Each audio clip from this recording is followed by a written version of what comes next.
Parce que je vais terminer aujourd'hui. Aujourd'hui, je ne vais pas parler du mariage. C'est vrai que le message que je vais prêcher dans le mariage, je vais toucher par le bout. Mariage, à tous les jours, on donne conseil dessus. Verset 18 à 20.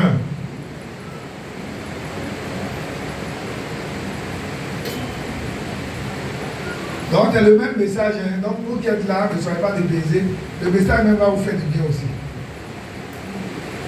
Avec le message que je vais prêcher ce matin, ça s'applique à tout le monde. Venez et plaidons. Venez et plaidons, Dit l'Éternel. dit l'Éternel des armées. Si vos péchés sont comme le Si vos cramoisi, péchés, ça dit même si tu as coupé, tu as pris mari de quelqu'un, ils deviendront blancs comme la neige. si tu as volé, mais ton péché là sera blanc comme la neige. Oui. S'ils sont rouges comme la poupe, ils deviendront comme la laine. La neige.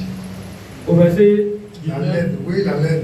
Si vous avez de la bonne Si volonté vous avez de la bonne volonté, et si vous êtes docile, si vous êtes d'or, si vous êtes d'or, si vous êtes d'or, on n'a pas dit si vous êtes rebelle.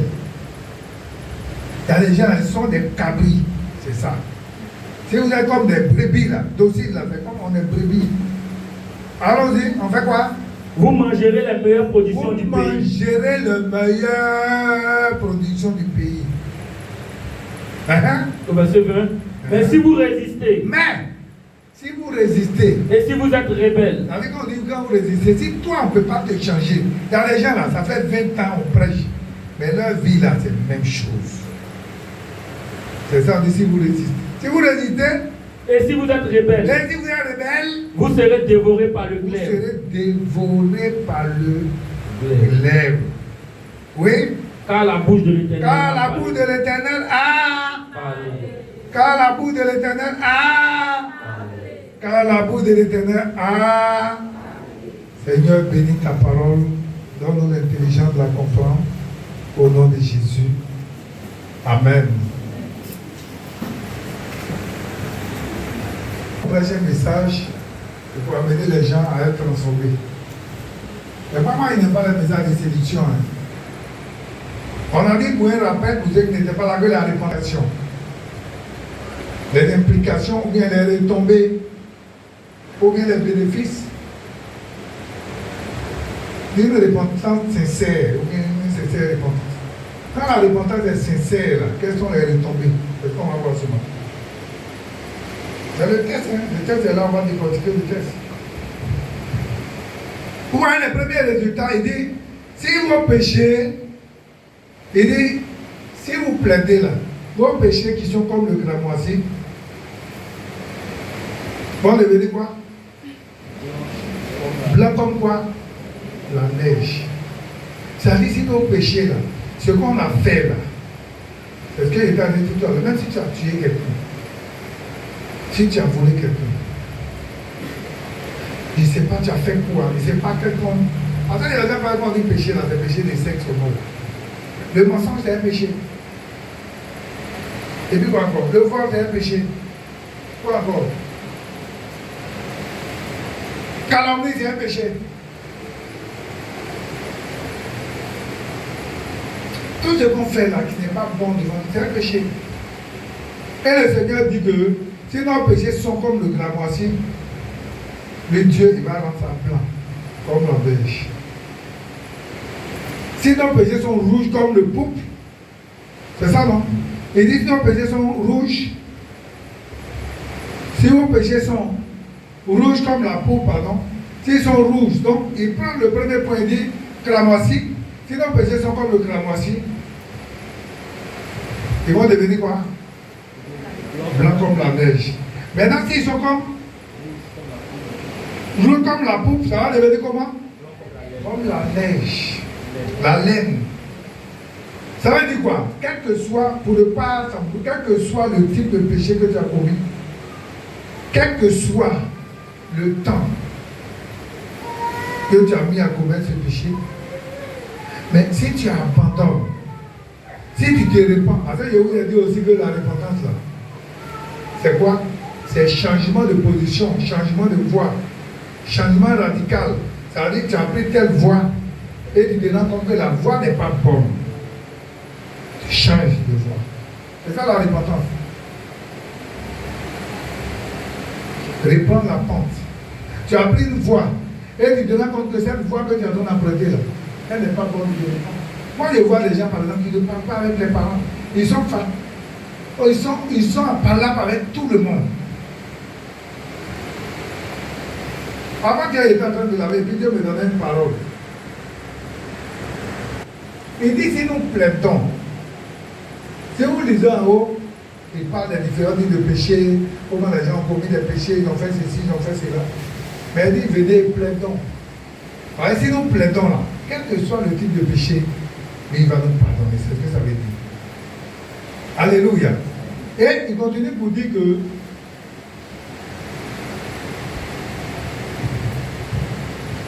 si nous plaidons et que nos péchés sont pardonnés, mais il ne s'arrête pas là.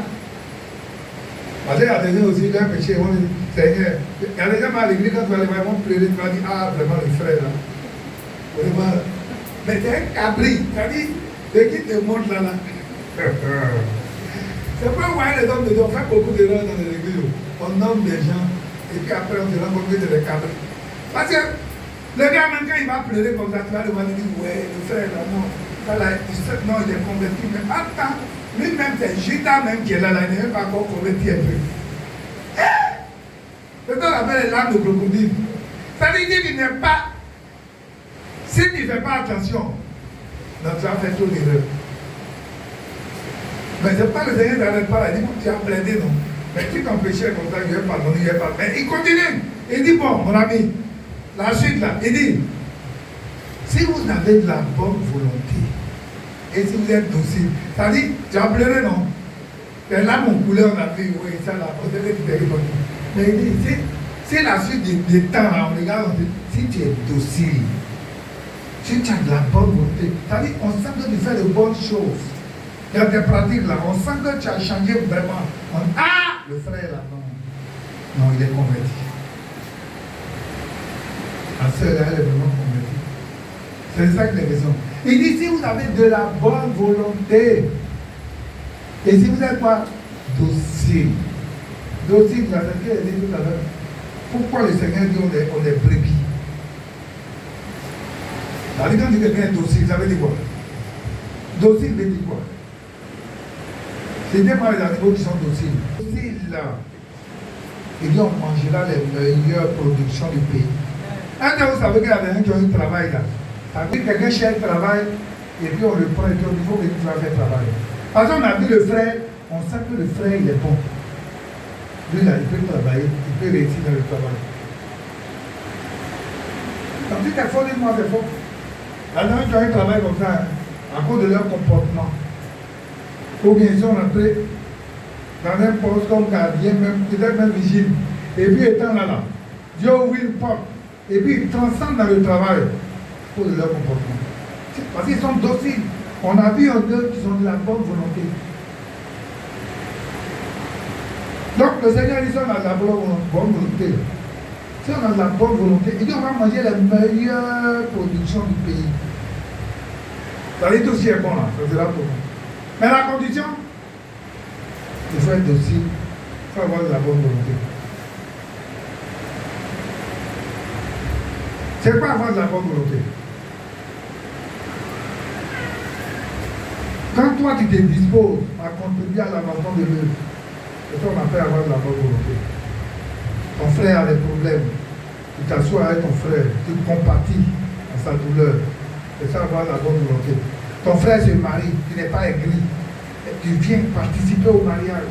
Ce que tu dois faire, tu fais. Et tu avoir la bonne volonté. C'est ça la bonne volonté, c'est ça qu'on doit avoir la bonne volonté. Alors déjà, tout ce qu'on va faire dans l'église, ils vont se plaindre. Tu vas prendre 100 choses qu'on va faire, ils vont se plaindre sur les 100 choses. L'opération des nuits, on fait. Alors déjà, ils se plaignent. Quand on va les dire, ils vont se plaindre. Au front, ils vont se plaindre. Si on dit à mariage, on va cotiser, ils vont se plaindre. Il y a quoi encore? fête d'école de dimanche. C'est-à-dire nos bébés qui sont là, ils vont faire fête. Le 20 combien là 28. On dit on va donner un peu d'argent, ils vont se plaindre. C'est-à-dire tout ce qu'on va faire. Mais même si tu donnent l'argent, tu vas leur donner l'argent, tu dis bon, tu vas leur donner l'argent, mais tu vas donner l'argent, même montant à tout le monde, il va te plaindre. Pourquoi tu vas donner même montant que tout le monde? Pourquoi il faut que pour lui là soit beaucoup plus que pour les autres. Hein? Il y a des gens là, c'est comme ça. Non, que le Seigneur nous aide. Ah, c'est pas facile. Donc ici, nous avons de la bonne volonté. La condition là, pour manger les meilleures productions du pays, c'est quoi? Avoir la bonne volonté est aussi.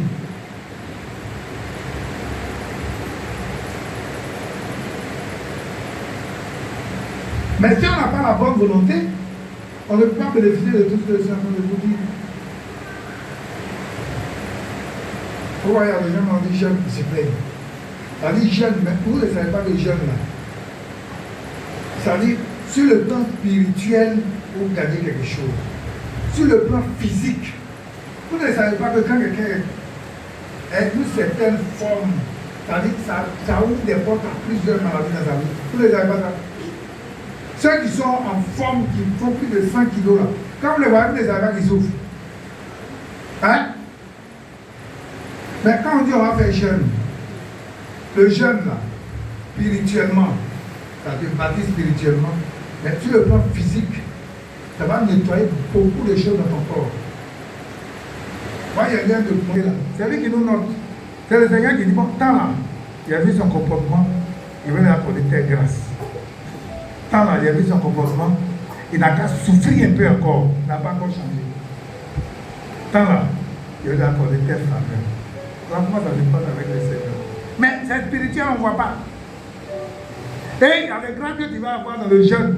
Pendant que tu vas faire le jeûne là, ça va attirer des faveurs dans ta vie. Mais là, quand on dit jeûne, il boycotte. Quand on dit bon, il y a mariage, on va cotiser, il boycotte. On dit bon, on va venir à l'église mercredi, il boycotte. On dit à culte vendredi, il boycotte. On dit à mariage, il boycotte. On dit à quoi encore opération Néhémie, il boycotte. On dit à don nature, il boycotte ça. On dit à dîme, il boycotte. On dit à quoi? On va soutenir les veuves, les orphelins, il boycotte. On dit à fête, école de dimanche, il boycotte. Donc lui là, c'est quoi Jésus regarde et puis il dit à quoi? Dites-moi.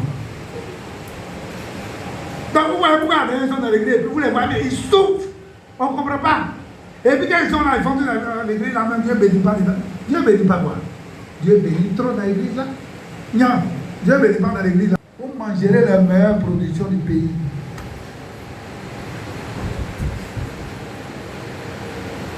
Mais on va regarder maintenant. Ça peut être ici, hein. Ça veut dire qu'il n'oublie personne. Il est ici. S'il veut. Ah. C'est comme un délai, on dit. On va étudier, je ne vais pas. Mais un des maisons vient, je n'étudie pas. Hein? Tu vois, je m'assois et dis, ouais, non, attends, dans 5 ans, dans 10 ans, là. Pour la bonne volonté. Quand un enfant veut dire réussir, ça va pas de la bonne volonté. Il faut te soumettre aux parents. Ce que les parents vous disent là, c'est pour votre bien. Ce n'est pas pour quelqu'un d'autre, c'est pour vous. Tous les conseils qu'on vous donne là, c'est pour vous. Parce que vous voyez la suite, maintenant le Seigneur dit quoi? Mais, elle dit mais là, elle dit c'est ça, attention. Mais si vous résistez, c'est comme vous dit là, si vous résistez, ça veut dire que vous ne voulez pas changer, c'est comme vous dit là, vous ne voulez pas obéir.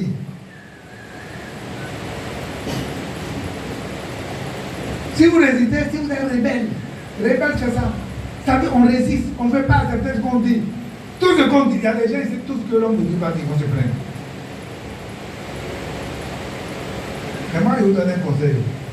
Si vous priez avec un homme de Dieu, et puis vous n'obéissez pas à ce que l'homme de Dieu dit. Ceux qui sont là, qui ont fait maraboutage avant là, ils savent, quand ils viennent chez Marabout, et puis on leur donne quelque chose, ils disent ça là. Il faut te lever à 3 heures pour faire. Ils ne vont pas te lever à 3 heures pour faire. Les gens, ils vont te lever à 3 heures, des fois aller dans un carrefour. La nuit là, elle s'en va se serrer, n'a pas peur. Mais quand elle vient à l'église, maintenant, quand on dit à prier à 5 heures, 6 heures du matin, ah, 6 heures là, On va te lever à quelle heure pour arriver à l'église à 6 heures. Mais quand il partait chez le marabout, là, on dit 3 heures, il va aller au Carrefour. Là, c'est levé pour partir. Il y a plein de gens ici, de quoi il dit là, et je retrouve. Il n'y a pas un moment, ils m'ont proposé, ils ont prié, on a fait.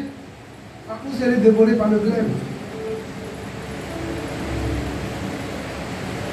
Ça, si vous êtes rebelle et que vous n'écoutez pas ce que le Seigneur dit, vous n'obéissez pas aux instructions du Seigneur, vous serez une proie facile pour le diable. Vous avez dit.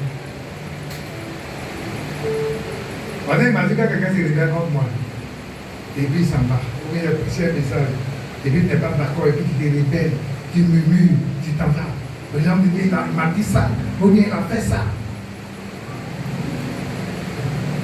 Donc quand il t'envoie la vie, quand c'est à moi que tu as fait, il n'a pas à moi que tu as fait. Tu as fait à Dieu. Maintenant, l'église où tu vas partir, et puis quand tu vas arriver là-bas, le pasteur va t'appeler tous les samedis, il dit, bon, demain là, je ferai qu'un message, il faut me dire, il faut aller là-bas.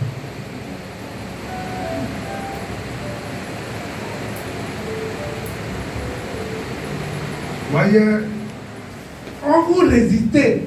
Il y a des gens, ça fait combien d'années tu prêches? Tous les messages qu'on prêche là, il ne faut pas changer. On va faire quoi? C'est ça, on dit si vous résistez là. Si vous résistez, si vous êtes rebelle, vous serez dévoré par le glaive. Il y a des gens, moi, j'ai dit, oh, si vous résistez, si vous êtes rebelle, la rébellion, c'est quoi? C'était établi. Dans l'église, l'homme de Dieu qui est établi sur vous, c'est l'aime comme lui. Quand j'ai dit un mot, il y avait un qui en dit 2, 3. Alors, quand ils viennent ici, là, ils vont me critiquer jusqu'à ma maison. Quand j'ai pressé un message, ils vont partir, ils vont critiquer le message jusqu'à là-bas. Et il a dit là même là. Hein? Est-ce que moi, je ne suis pas d'accord avec lui? C'est qu'il a dit là, c'est moi ma personne au voit. Mais quand vous savez qu'il a le message, il a été assis au bureau jusqu'à 22h, souvent même jusqu'à minuit. Bien comme ça, on dit, ça dit qu'on demeure dans notre position de rebelle. On refuse de changer. C'est ça qui est question. Quand vous serez dévolé par le glaive, ça veut dire que s'il y a une situation là, tu tombes dedans. S'il y a une situation là, c'est pas des gens vous allez voir, il y a un petit accident, et puis on dit lui il est blessé dedans ou bien il est mort dedans. Si tu es un vrai enfant de Dieu à la situation là, Dieu t'évite ça. Le véhicule va venir, tu vas arrêter, il ne va pas t'arrêter, il va passer. Quand tu vas arriver devant, le véhicule qui est passé, tu vas voir qu'il a fait accident. Toi, tu es un enfant de Dieu véritable, Dieu veut te préserver. Mais quand tu es rebelle, là, Dieu même crée des situations pour te mettre dans des problèmes. Moi, je bénis le Seigneur. Je bénis le Seigneur. Hein.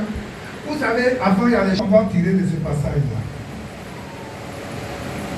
Qui doit être bénéfique pour nous, bien aimés, et pour notre famille, là, pour les années à venir. C'est pas, vous voyez, souvent quand on dit, quand on vient, on proclame des bénédictions sur la vie des gens. Tant que les gens ne changent pas eux-mêmes leur comportement, leur caractère, qu'est-ce qu'on va prophétiser la saison? Je vais vous dire la vérité. Moi, déjà, j'ai voulu aider. Mais la chose bloque. Je ne comprends pas. Mais au fur et à mesure, on avance. Souvent, les gens assis comme ça seuls, et puis le Seigneur m'enseigne. Et il dit, voilà, telle personne, tu viens. Vous voyez, si on a compris ce que je suis en train de dire là, on va commencer à changer nos voix. Changer nos voix. Changer nos voix pour être à l'égard du Seigneur. Changer nos voix un peu. Quand la Bible dit dans Proverbe 16, verset 7, que quand les voix d'un homme sont favorables, sont justes devant le Seigneur, sont approuvées devant le Seigneur, il dispose même à son endroit, même ses ennemis. Ça veut dire quoi? Si tes voix sont fortes, tu peux aller faire un concours. On va regarder ton alléluia, la part de toi. Parce que tes voix là sont justes devant le Seigneur. Quand Dieu même est au ciel, il voit. Ta grâce est sur toi. Quand tu arrives, quand les gens te voient, on dit non, c'est là, on n'a qu'à la prendre. Puis là, on n'a qu'à la prendre. Cette année-là, Dieu va ouvrir des